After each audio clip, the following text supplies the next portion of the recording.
as promised, we are going to head into some Marvel news. We've got some really, really interesting stuff today.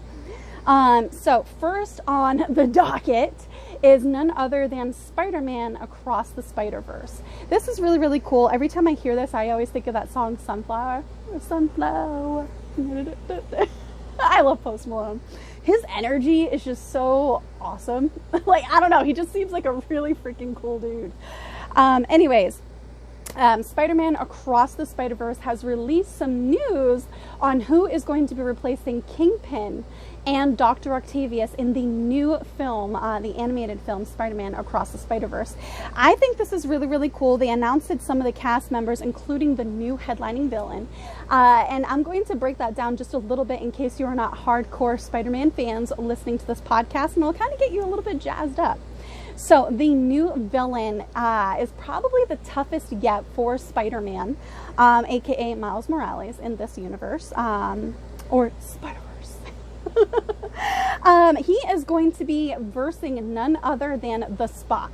Now, it's yet unclear as to whether or not they're going to tell the original origin story of the Spot and who he was and how he became the Spot. But what's really, really cool is the potential opportunity and creatively that is here with choosing this kind of obscure Spider-Man villain. So the Spot dates back to the 1980s with Spectacular Spider-Man number 98.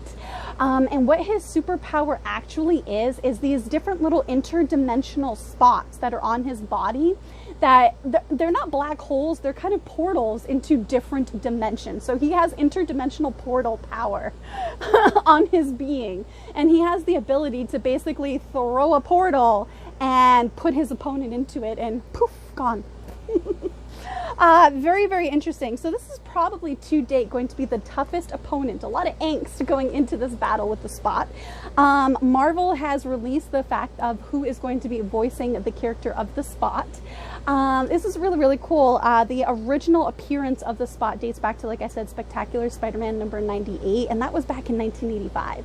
This will be the Spot's first on-screen appearance on the big screen, and I think that is, I don't know, to me that's really cool. They're kind of digging deep.